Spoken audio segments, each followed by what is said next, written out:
इस साल के लिए डिपॉजिट्स और ग्रोथ रेट, क्रेडिट ग्रोथ दोनों में 15% की हम लोग सोच रहे कि वी विल ग्रो।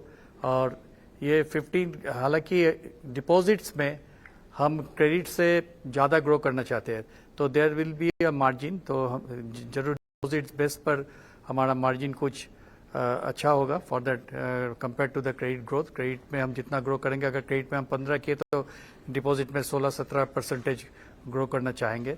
तो यही मेरा आगे जाकर ये गाइडेंस रहेगा। दूसरी बात यह है कि ये क्रेडिट में भी हमने फोकस कर रहे हैं कि जो हमारा सुरक्षित बुक जो है, सिक्योर्ड बुक, इसमें हमने ज़्यादा ग्रो करना चाहेंगे। आज के दिन में ये 50% है, आगे जाकर इसको 55% करने का हमारा इरादा है।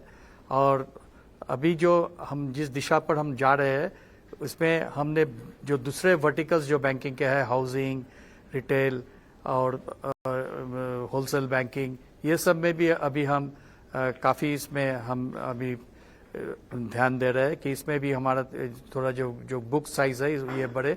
और अनसिक्योर्ड बुक में उसी तरह से थोड़ा बहुत घटेगा जो अभी आज के दिन में जो है।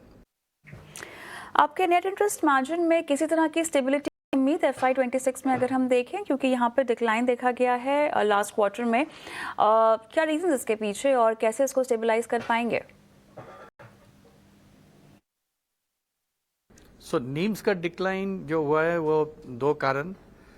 एक पहले कारण ये है कि हमारे जो EEB बुक था, जो माइक्रो फाइनेंस बुक था, उसमें करीब 5,000 से 6,000 करोड़ तक इस बार बिजनेस वो कम हुआ है, जो कि पिछले साल जो मेरा आउटस्टैंडिंग था उससे 6,000 करोड़ का घटा हुआ है because of the various challenges. ये सेक्टर में आप जानते हैं कि चुनौती कुछ आई हुई है, जिसके कारण में पूरे इंडस्ट्री लेवल पर ही ये थोड़ा घटा है।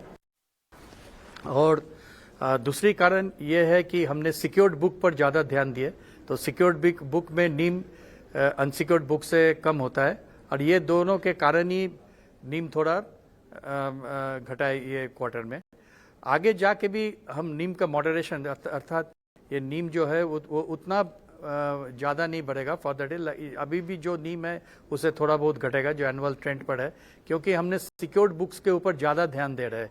क्योंकि बैंक जो है एक यूनिवर्सलाइजेशन की तरफ जा रहा है कि सभी क्षेत्र में अपना जो खाता वो खाता हम खोलने जा रहे हैं, तो इसमें अनसिक्योर्ड बुक्स में थोड़ा बहुत प्रोपोर्शनेटली थोड़ा कम होगा, तो इसके कारण ही नीम थोड़ा मॉडरेटेड होगा आगे जाकर।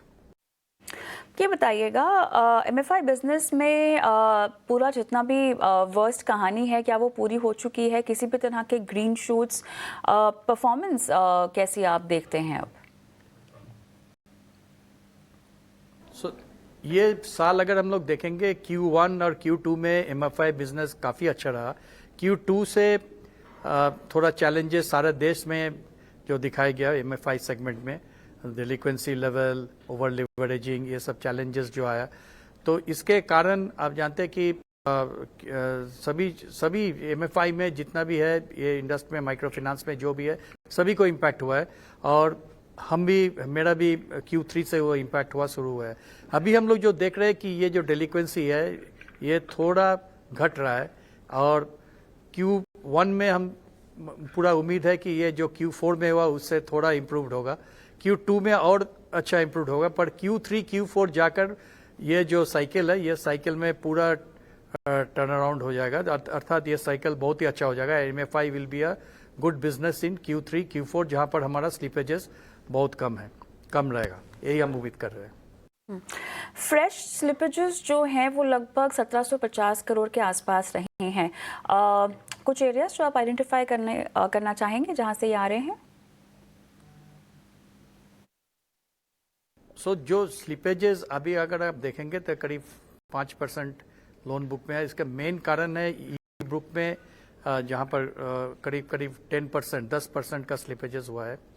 ये अभी रिवर्स हम लोग उम्मीद कर रहे हैं कि Q1 Q2 तक थोड़ा बहुत कठिनाई होगी, पर Q3 Q4 में ये डेफिनेटली ये बेहतर हो जाएगा।